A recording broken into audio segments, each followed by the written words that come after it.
Item hashtag SCP-152. Object Class, Safe. Special Containment Procedures. SCP-152 is to be kept in a locked chamber in Site-49, henceforth referred to as the Reading Room. The Reading Room is off-limits to personnel below Clearance Level 2.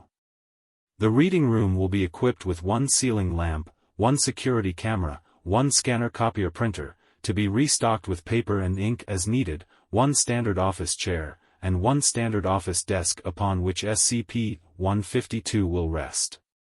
When not in use, SCP-152 is to be turned to its last page, so that any additions made to it can be immediately observed.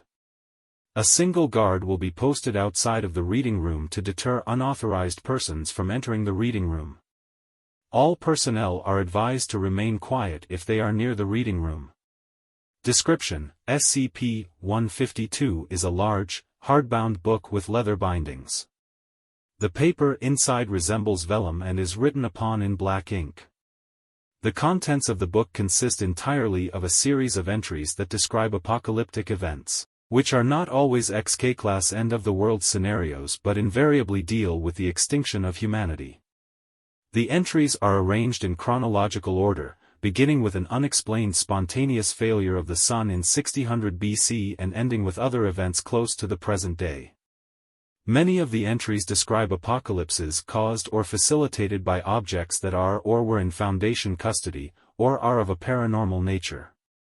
There are also records of human extinction caused by more conventional means, such as nuclear warfare or deadly viral epidemics. Each entry describes in some detail the events leading up to the calamity itself, and the aftermath until the point at which the last human on Earth dies.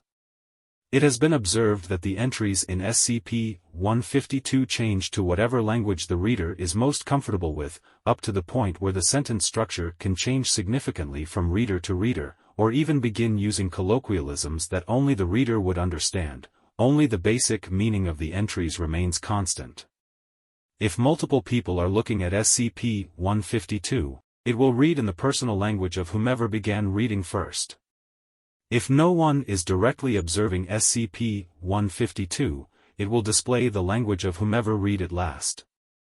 Rarely, words will appear in the book that do not translate and instead appear as horizontally arranged calligraphic characters which have not been matched to any known language. To the best knowledge of Foundation historians, most of the information contained in SCP-152 is accurate, diverging only at the point where the apocalypse occurs. In almost all cases, the difference is that a few key decisions were apparently made differently in SCP-152's version of history, leading ultimately to humankind's annihilation. SCP-152 resists all attempts to change or write in it. Inks, graphite, charcoal, and other marking materials do not adhere to the pages, and are easily brushed off. Lasers or other heat sources do not burn into the paper. Close inspection has revealed that foreign substances are stopped from actually coming into contact with the pages. At least 5 micrometers of empty space are always present between the pages themselves and any foreign materials that might come into contact with them.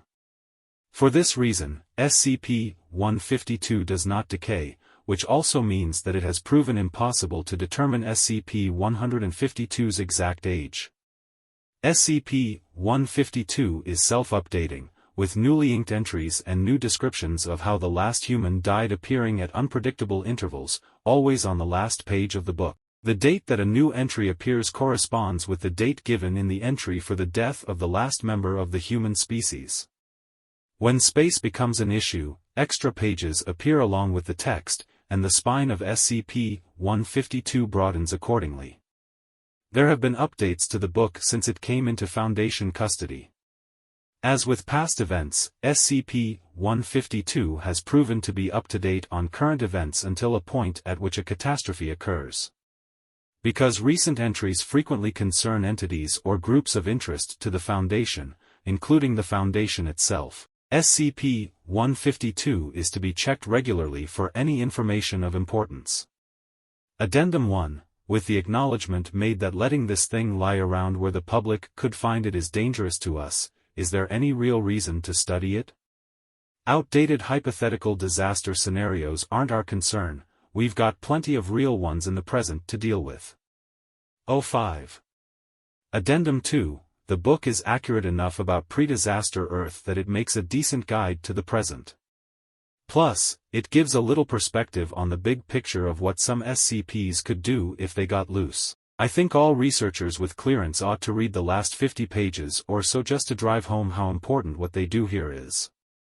For want of a nail, and all that. Art Jansen. Addendum 3, Jansen, half the entries in the last 50 pages show the Foundation screwing up and killing everybody. 05. Addendum 4, like I said, it gives a little perspective. Art Jansen.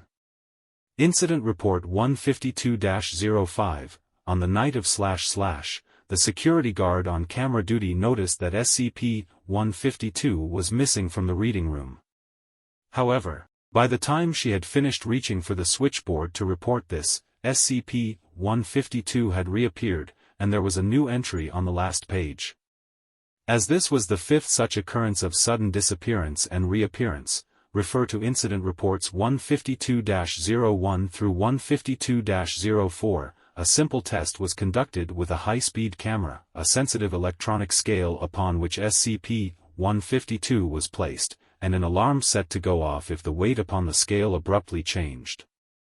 The next three updates to SCP-152 all set the alarm off, and the high-speed camera revealed that SCP-152 vanished from sight for exactly 1 second each time. Addendum 5, I posit that the book isn't actually being updated as such. It's actually being replaced, and each time it changes we are actually receiving a new edition of it. I would very much like to find out where these are coming from. Art Jansen.